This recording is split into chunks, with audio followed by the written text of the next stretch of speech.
Didn't get out of bed until noon today, but here we are, grabbing a look at our groceries. We're gonna cook our leftover chickpeas and roasted carrots. I'm gonna grab these new broccoli that I bought yesterday and this quarter cup of flour that I've had in there for weeks for God knows why. Pickled onions, Sichuan peanuts, and maybe pull the sour cream out so we remember to use it. And then we're gonna grab some condiments and see what we can make today in terms of our mushy trash dinner. Obviously, ketchup and mayo is a non-negotiable. We're gonna wash our broccoli really well. I'm going to trim off the ends where it's looking a little wilty and brown, and then I'm going to go ahead and sliver off the florets so that I'm just left with the stalks. With these stalks, which are the parts I'm going to cook today, we're going to chop them into small pieces, and it doesn't really matter how organized the cuts are, how pretty they are, because eventually we're going to mash them up. I'm brainstorming as I'm going here, and I think we're going to do some veggie patties. Some days when the world is so messy, my brain can't really think 2 steps ahead. It's just only functioning in the right now. And so veggie patties are kind of great because I can fidget with the texture and the flavors as I go, using up whatever I have on hand in the pantry, in the fridge. In the freezer, we have this bulgur wheat. It used to be a bag of fine bulgur wheat, and I ground it down into a powder, basically like a flour consistency. And really all we need to do to prepare this is to put it in a bowl and to drop some boiling water into it. So what I'm going to do is I'm going to blanch all of our cut broccoli until it's nice and tender and creamy and immersion blendable. And we're going to go past this ideal spring green stage and just lower the heat and let it steam and steam and steam until it starts looking jadey, a little bit translucent, and the green is starting to turn a little bit mild and gentle and dull. I'm going to spice up our bulgur wheat with some of our Sichuan pepper toasts without the peanuts. I'm picking through the peanuts and only grabbing the spice. I'm going to put in a couple of tablespoons of the Lassoon, which has coconut, peanuts, and garlic pieces in there, so giving it some richness as well as some spice. And then we're going to slowly drizzle in some water. We're going to eyeball this, so go low on the water at first, and as you stir, you'll see the bulgur absorb it. If it starts to look like it's still a little bit dry, drop in a little bit more water. Mix it until it's like this kind of mashable Play-Doh consistency, slightly sticking to your fingers, but for the most part, really moldable. At this point, add in your carrots to the pot or whatever veggies you have left over and let it warm up.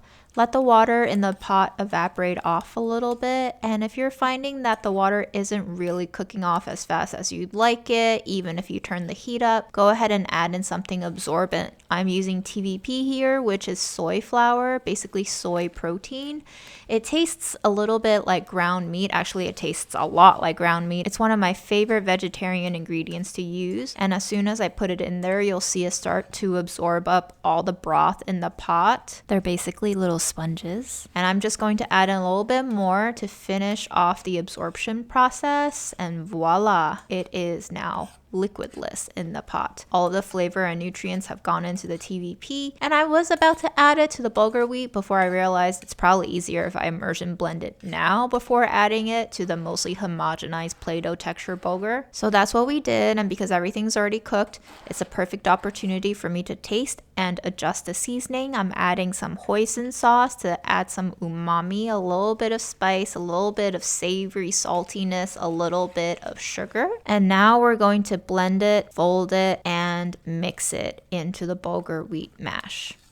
This is the basis of our patty, and again, everything is cooked basically, so I'm going to taste as I go and add in some chili crisp for a little bit of spice and a little bit more heightened umami. There's also some oil in the chili crisp, so this is going to make it just extra delectable. Now, if you want more spice, this is the perfect opportunity to get some aggression out by smacking that jar as hard as you want to get the chili crisp out. There's a lot to be angry about these days. I hope that you have some vents to serve as an outlet for your emotions. Hopefully healthy vents that don't hurt yourself or others. Cooking is sometimes a vent of mine.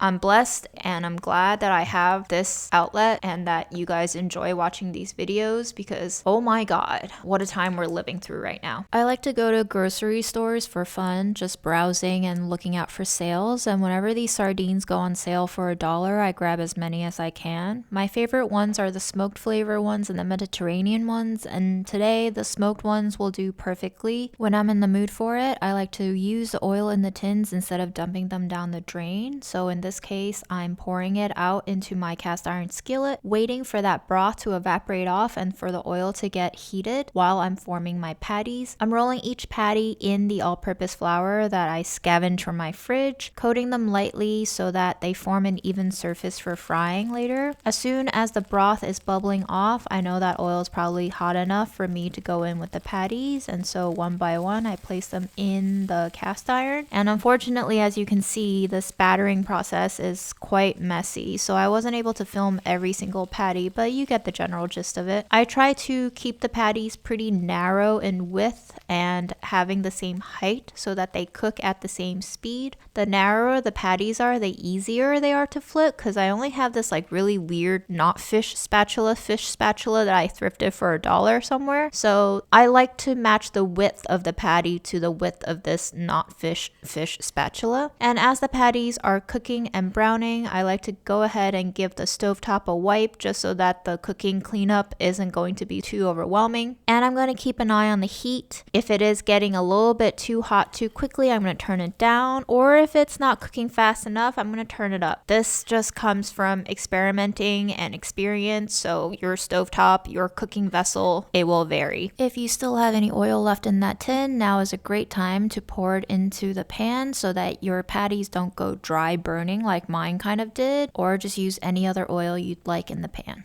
Keep it crisp.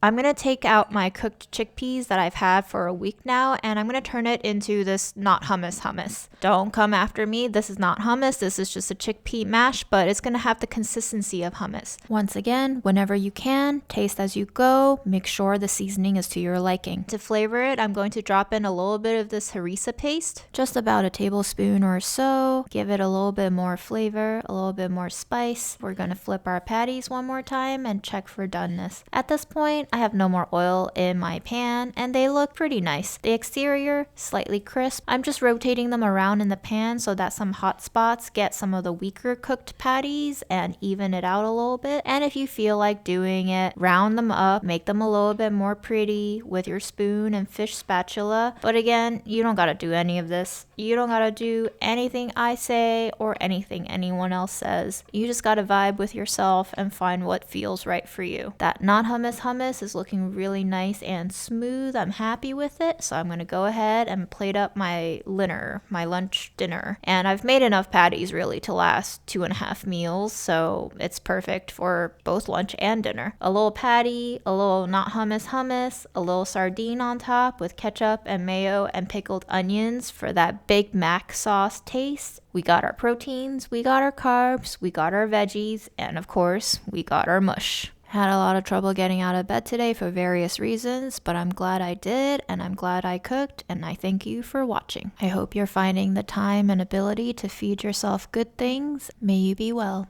Here's the ASMR version, if you're into that.